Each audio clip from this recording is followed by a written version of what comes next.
Assalamualaikum warahmatullahi wabarakatuh. Teretan Jawa Pos Sadar Madura, kembali lagi bersama saya Franky Wirananda, redaktur Jawa Pos Sadar Madura, sekaligus tuan rumah Madura Talk, programnya Radar Madura TV. Kali ini kami kedatangan tamu yang luar biasa. Beliau adalah tokoh pendidikan di Madura. Beliau adalah Rektor Universitas Wiraraja Sumeneb. Assalamualaikum Pak Rektor. Waalaikumsalam warahmatullahi wabarakatuh. Katina Pak, sehat Pak Rektor? Alhamdulillah. Teretan Radar Madura, Pak Rektor ini sosok yang luar biasa. Beliau mengabdi sejak lama di Universitas Wiraraja.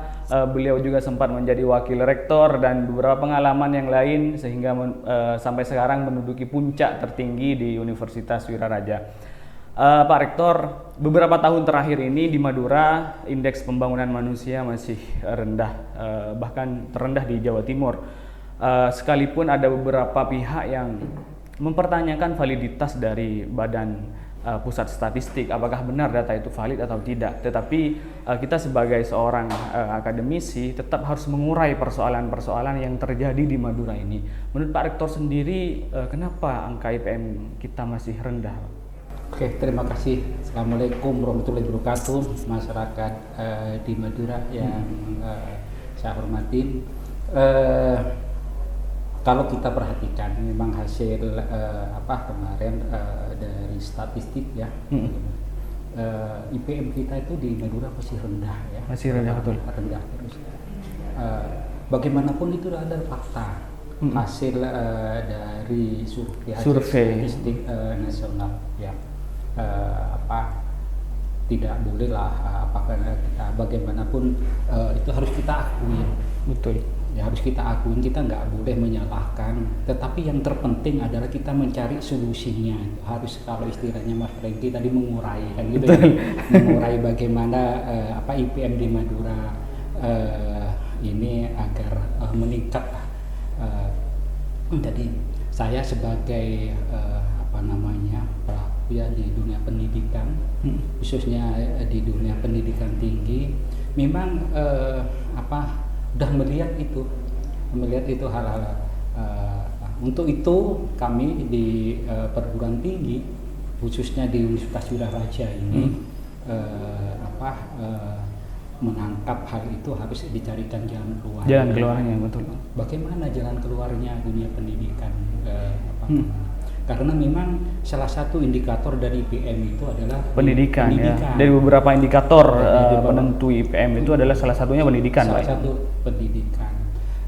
Kalau kita melihat pendidikan di Madura, memang di Madura ini walaupun banyak lembaga pendidikan, betul. Lembaga pendidikan tuh SMA mulai SMP itu luar biasa banyak. Kan? Banyaknya, betul. Tapi kan kita tidak melihat dari banyaknya kan gitu. Betul. Bagaimana kita itu bisa memberikan solusi terhadap permasalahan itu.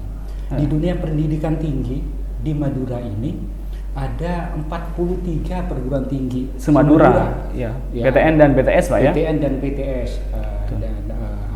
di Bangkalan itu ada 12 perguruan tinggi negeri, dan di Sampang itu ada 5, terus Pamekasan ada 13 dan Sumeneb ada 13. Ini merupakan potensi yang luar biasa kalau bisa berkolaborasi untuk mengentas dunia pendidikan. Oke. Di di lembaga kami sendiri di Wiraraja, di Universitas Wiraraja ini ya kita harus berinovasi dalam rangka memberikan pelayanan kepada masyarakat di Madura. Untuk salah satu diantaranya membuka prodi baru. Pak, sebelum ke sana ini kan jumlah lembaga pendidikan sangat banyak. Mulai dari SMA, negeri, swasta, terus kemudian juga perguruan tinggi, 43 perguruan tinggi se-Madura. Kira-kira apa yang salah ini Pak? Atau apa yang perlu diperbaiki ini ke depan sehingga bagaimana nilai IPM kita semakin tinggi gitu? Ya, kita ternyata ini akses program-program dari pemerintah nggak nyampe. akses program dari tidak nyampe di perguruan tinggi Tidak atau nyampe. perguruan tinggi yang tidak bisa mengakses, Pak? tidak nyampe ke masyarakat. Oh, tidak Sebetulnya nyampe. kan dari pemerintah itu memang kan masyarakat Madura ini kalau dari tingkat sosial ekonominya kan masih rendah, itu menjadi kendala, salah satu kendala. Okay. Tapi itu bukan satu-satunya. Sekarang pemerintah itu ada program yang namanya KIP Kuliah. KIP, ya. betul. Ya, Kartu Indonesia Pintar, ya, betul. untuk yang mau kuliah, gitu ya. Ini program ini yang belum tersosialisasi dengan baik kepada masyarakat. Sekarang ya, masyarakat yang secara ekonomis itu kurang beruntung, nggak ada alasan untuk tidak kuliah ya, betul. Tidak. Di Wiraraja itu buka seluas-luasnya. Yang kemarin itu tahun kemarin itu ada 951 kalau nggak 951 itu KIP Mahasiswa. kuliah semua. Iya. Itu dapat biaya kuliah gratis gitu, Pak. Iya. Jadi KIP kuliah itu kita nunya dari sini itu program dari pemerintah ya. Per mahasiswa per semesternya itu mendapatkan 6.600.000 Per semester. per semester. Luar biasa juga. 6.600.000 gitu ya. Dari 6.600.000 ini gitu ya. Dari 6.600.000 ini 4.200.000-nya ini masuk ke mahasiswa yang bersangkutan, ke rekeningnya mahasiswa yang bersangkutan sebagai biaya hidup. Biaya hidup dan biaya-biaya lainnya lah, Iya, operasional gitu ya. kuliah, Pak ya. Iya. Yang 2.400.000-nya ini masuk ke kampus sebagai gantinya SPP ya, atau BPP lah sekarang kan. Iya, gitu. betul. Jadi asal ada niat mau kuliah gitu ya.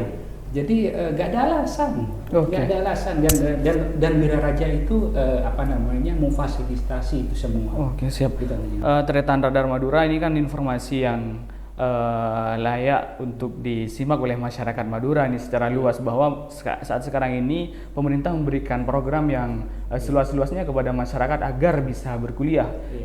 Salah satunya KIP kuliah itu. Universitas Wiraraja sendiri 951, Pak ya. Betul, iya. Ini masih belum ke kampus-kampus lain. Artinya kalau ini dimanfaatkan secara maksimal oleh masyarakat, tidak ada barangkali masyarakat kita yang tidak kuliah gitu, Pak. Betul. Tapi betul.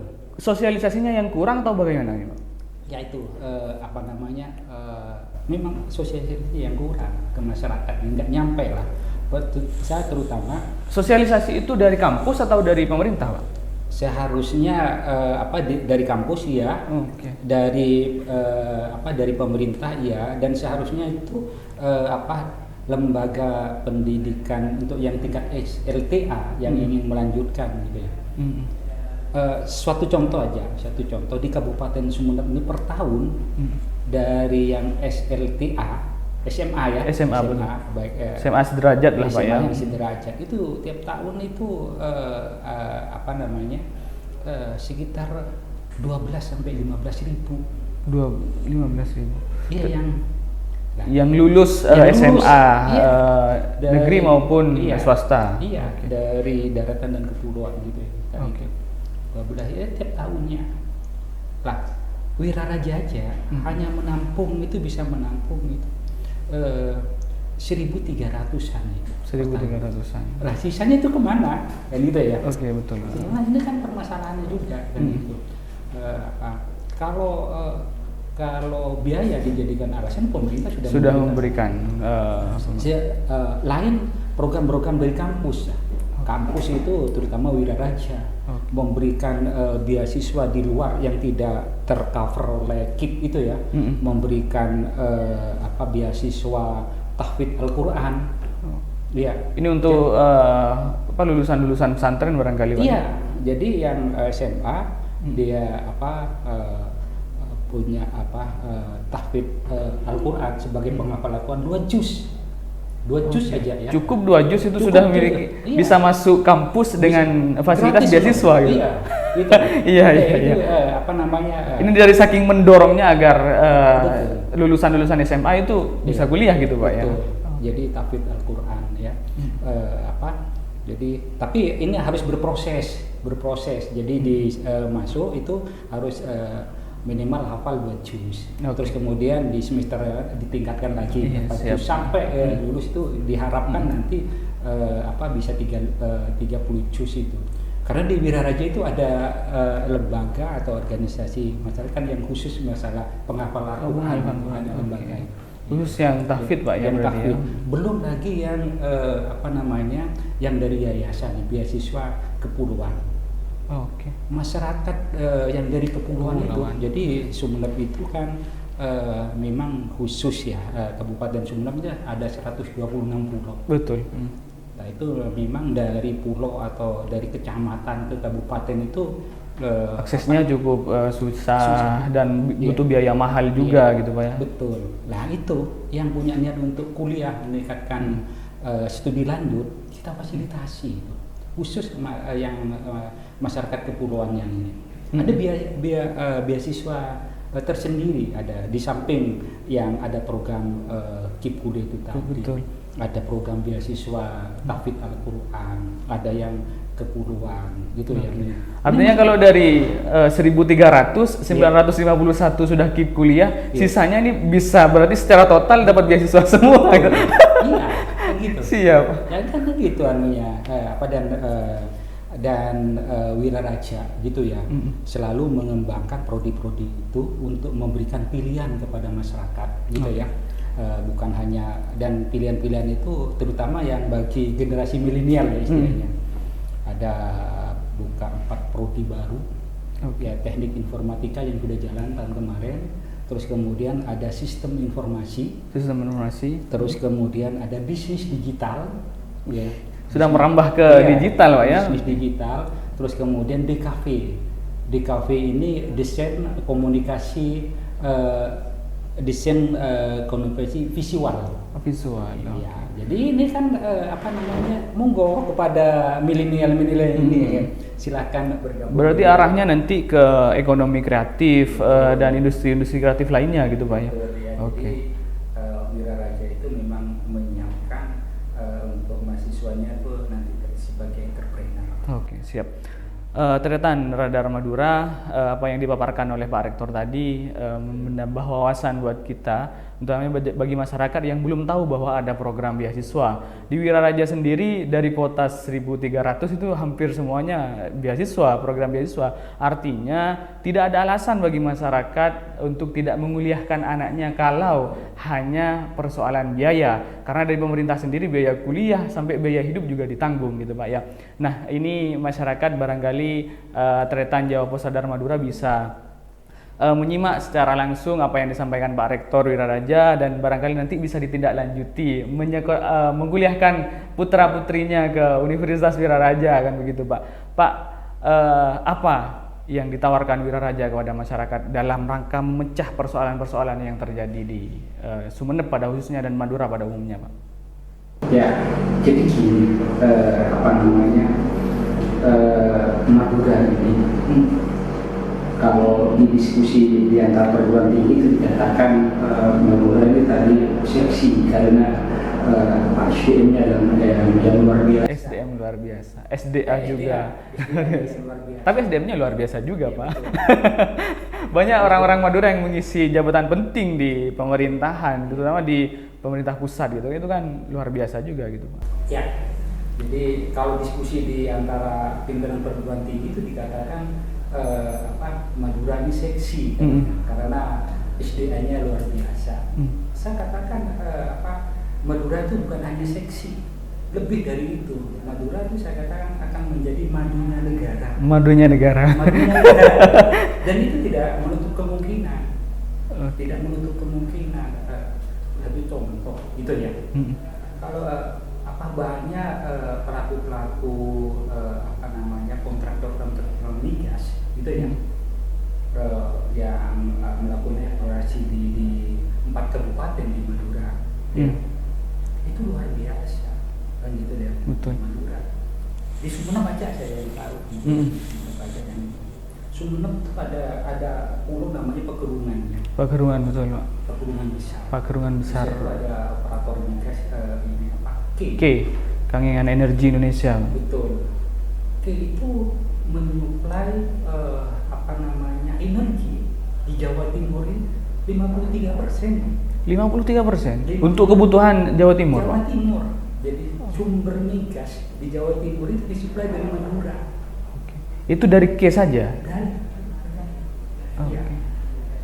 Ini kan artinya Jawa Timur itu akan lumpuh tanpa masuk kurungan itu aja, Sumenep aja. Iya betul. Apalagi Madura. Beda masih kabupaten-kabupaten lain yang ada pengeboran migas juga Pak ya. Gitu ya, belum lagi operator lain. Dia akan lumpuh kan di dalamnya. Nah, makanya kan wajar kalau ada pemikiran-pemikiran yang kemarin gitu ya Madura provinsi. Betul. Karena memang ketidakadilan di situ ya. Ketidakadilan. Kita tahu gitu ya. Yang migas itu disamping ke industri itu sekarang itu kan dari pegunungan dia ke ini ya ke ke Porong Sidoarjo. Dari Porong Sidoarjo itu kemudian ditarik ke perusahaan gas negara di Gresik. Terus dari Gresik itu didistribusikan ke rumah tangga. Jadi masyarakat Gresik, Sidoarjo, Surabaya, terus Sidoarjo termasuk Mojokerto, gitu deh. Itu menikmati energi dari Madura gitu Mas. Saya kalau pulang ke Mojokerto, ke rumah mertua ya sana, saya bisa menikmati malam itu bisa mandi dengan air hangat betul. Dengan gas itu yang murah dan ini menjadi sebaliknya di Pagerungan ini sampai saat ini. Di Pagerungan sampai masyarakatnya ini penerangan belum 24 jam. Betul. Jadi masih benar sampai saat ini. Saya betul-betul terjadi ketimpangan, Mbak ya. Daerah penghasil sendiri di sana, tetapi kondisi masyarakatnya seperti itu, sementara daerah lain yang menikmati luar biasa. Atau mungkin kembali ke IPM tadi, Pak. IPM kita rendah karena Madura belum provinsi atau jangan-jangan begitu, Pak. Iya.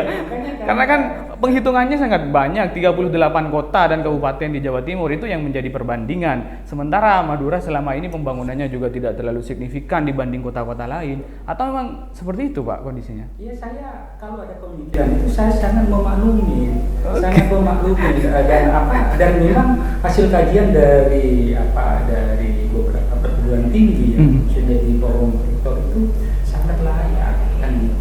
Layak kan gitu. Jadi coba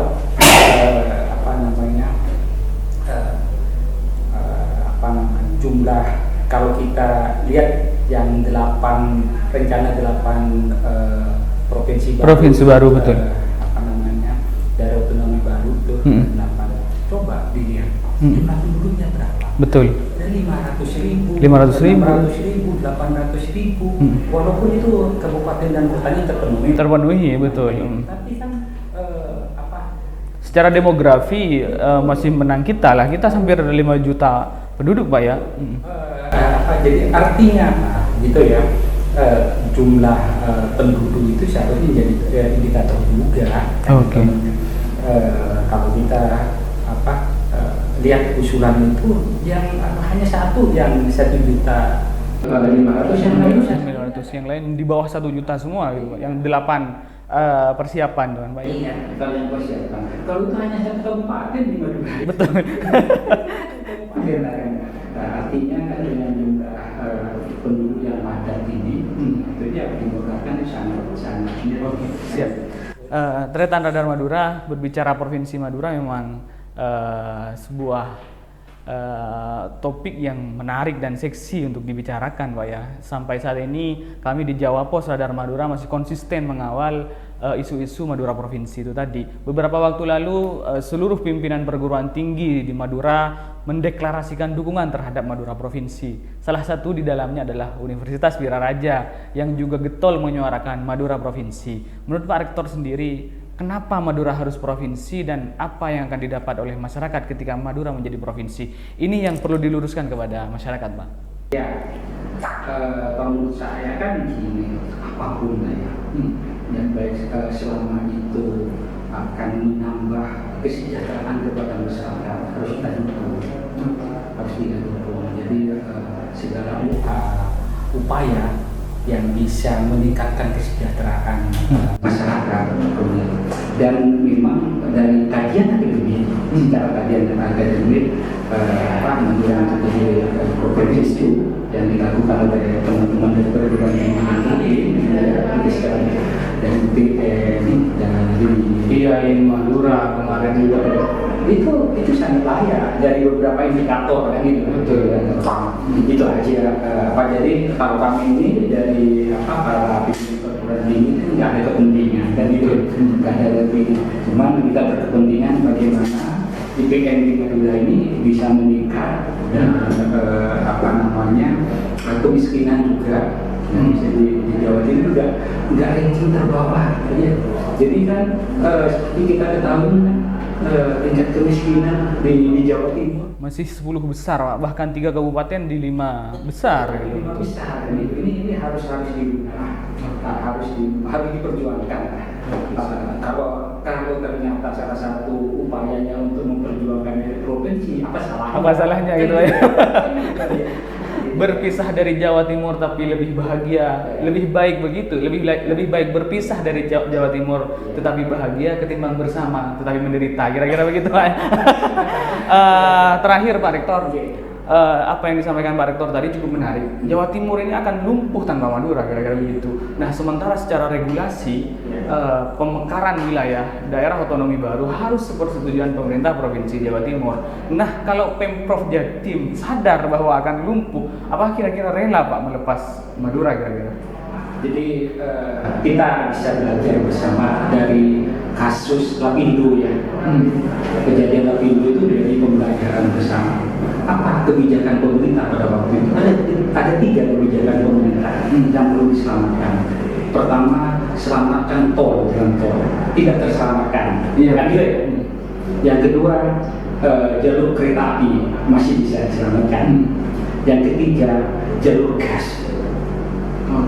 Jalur gas itu salah satu yang lewat di situ dan itu masih makan diselamatkan. Artinya, gitu ya, itu jalur vital transportasi darat, gitu ya. Terus itu tol kereta api, gas itu. Dan salah satu sumber paling banyak di Madura gitu Pak. Betul. Siap. Terima kasih kedatangannya Pak Rektor. Terima kasih Tretan Jawa Posadar Madura telah menyaksikan dialog kami. Semoga apa yang disampaikan oleh Pak Rektor, semoga isi dari dialog ini menjadi tambahan wawasan kepada masyarakat untuk lebih meningkatkan kesejahteraan kita ke depan, baik melalui perguruan tinggi maupun dengan upaya-upaya yang lain. Sekali lagi terima kasih Pak Rektor waktunya. Terima kasih Tretan Radar Madura. Lillahi fi sabilil haq wallahul muwaffiq ila aqwamit thoriq. Wassalamualaikum warahmatullahi wabarakatuh. Waalaikumsalam. Salam Madura Pak Rektor. Salam.